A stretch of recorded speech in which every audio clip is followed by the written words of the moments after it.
99% of Meta's entire revenue has almost nothing to do with the app you actually open every day. You scroll Facebook. You post on Instagram. You send voice notes on WhatsApp.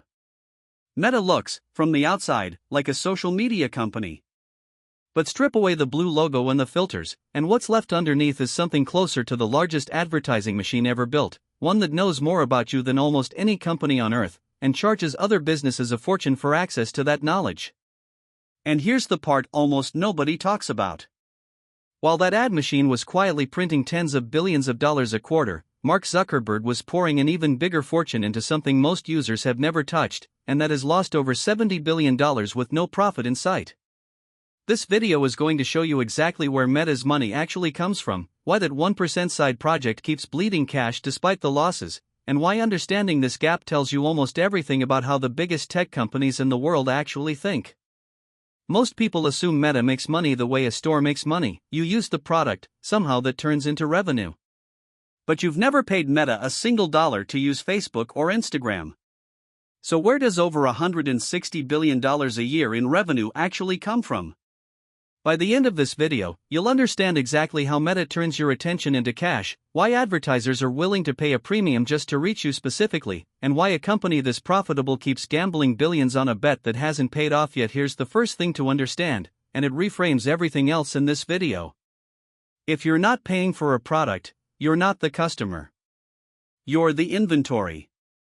Picture a busy shopping mall that never charges visitors a single cent to walk in the door. Instead, it charges every store inside the mall rent, based partly on how many people walk past that store's window each day. The mall doesn't need you to buy anything. It just needs you to keep showing up, so it can keep charging stores for the privilege of standing in front of you. That's Meta.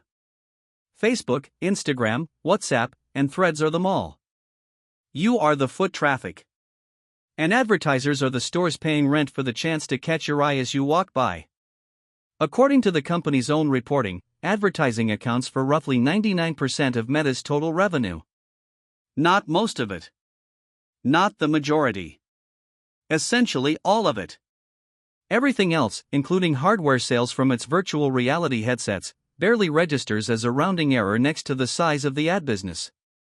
So why would a business pay Meta instead of just putting up a billboard somewhere? Because a billboard shows the same ad to everyone who drives past, whether they're interested or not. Meta doesn't work that way. Every like, every video you linger on, every profile you visit, every product you pause on for an extra second, all of it quietly trains a system that builds a shockingly accurate picture of who you are and what you're likely to buy next. Imagine a salesperson who's followed you around for years, silently taking notes on everything you've ever glanced at in a store, everything you've ever asked a friend's opinion about, every brand you've ever paused near. Then imagine that salesperson walks up to a business and says, "I know exactly who wants what you're selling, and I can put your product directly in front of them for a fee." That's the pitch Meta makes to advertisers, at a scale involving billions of people simultaneously. This is why the average price per ad on Meta's platforms has kept climbing even as the internet fills up with more competition for attention. Recent reporting shows the price advertisers pay per ad rose by around 10% in a single year. Advertisers aren't just paying for space. They're paying for precision, the ability to show a hiking boot ad specifically to people who've recently searched for hiking trails, rather than to everyone scrolling past. Here's where it gets genuinely strange, in a way that most users never think about. Meta doesn't just guess who might like an ad. Increasingly, artificial intelligence decides, automatically, in real time, exactly which version of an ad to show which person, and even helps generate different versions of that ad on the fly. Picture an assembly line that doesn't just build one identical product for everyone. Instead, it builds millions of slightly different versions of the same product, each one custom-shaped for the exact person about to see it, and it does this instantly, without a single human being involved in most of the decisions. That's what Meta's ad ranking systems do at massive scale. Recent earnings reports point to AI-powered tools increasing how well ads convert into actual sales, in some cases boosting results for advertisers by measurable double-digit percentages. This matters because it means Meta's advertising business isn't just big. It's getting more efficient every year, squeezing more revenue out of the exact same number of users, which is part of why revenue is kept accelerating even as user growth naturally slows down in a world where most people already have a Facebook or Instagram account. Let's put real numbers on this, because the scale is genuinely hard to picture without them. In one recent quarter alone, Meta reported revenue of just over $51 billion, up roughly 26% from the year before. Nearly all of that, around $50 billion, came from advertising across its family of apps. Meta's daily active users across all its platforms average 3.5 billion people. 3.5 billion. That's closer to half of every human being on the planet with internet access, opening a Meta-owned app at least once a day. Picture a stadium that could somehow fit half the population of Earth inside it, and imagine every single seat comes with a small digital screen that shows a slightly different advertisement to the person sitting in it, based on what that specific person is most likely to buy. That's roughly the scale advertisers are paying to access every single day. This is also why Meta's profit margins are so unusually high compared to companies that actually manufacture physical products. There's no factory. There's no shipping. There's no physical inventory sitting in a warehouse. Once the app and the ad matching system exist, showing one more ad to one more person costs Meta almost nothing extra. Nearly every additional dollar of ad revenue flows almost straight through to profit. So if the ad machine works this well, why has Mark Zuckerberg spent years pouring staggering sums of money into something completely different, a division called Reality Labs, built around virtual reality headsets and AI-powered smart glasses?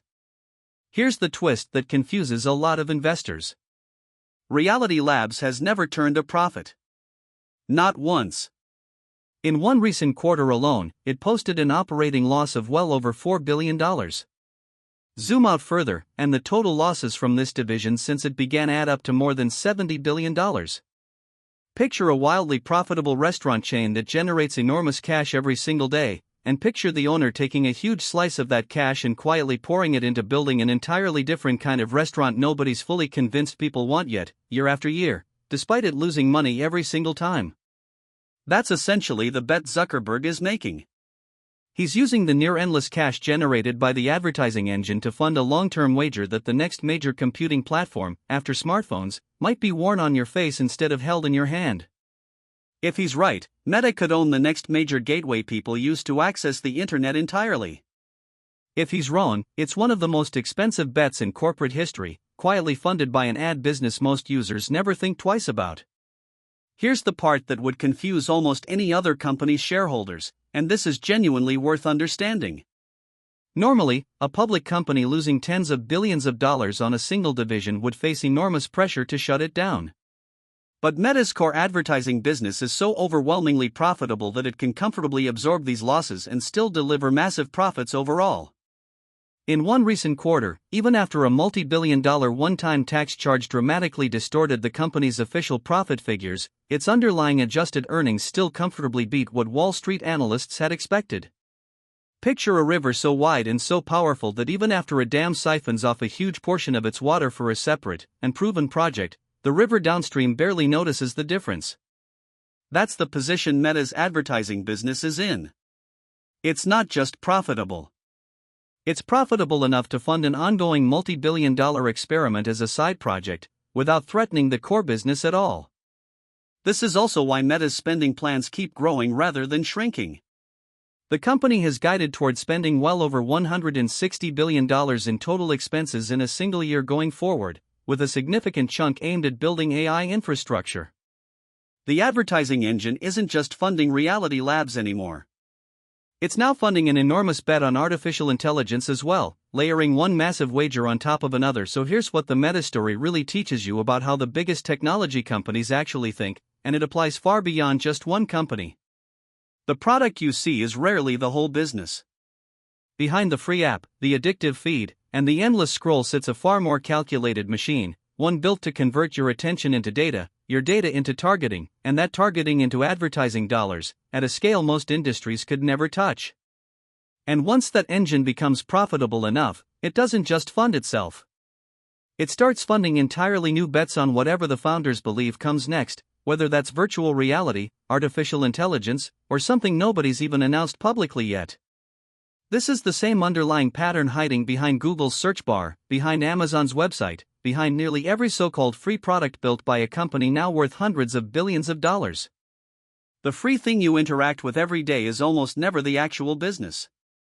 It's the entry point into a much larger, much quieter machine running underneath it. So here's the real lesson sitting underneath every scroll, every like, and every ad you've ever seen on Facebook or Instagram. You were never really the customer. You were always the product being delivered to someone else, at scale, billions of times a day, generating one of the most profitable businesses in the history of the internet. And here's the question worth sitting with. If a company can fund a $70 billion bet on an unproven future purely from the profits of watching what you click on, what does that tell you about how much your attention is actually worth, and who's really benefiting from it?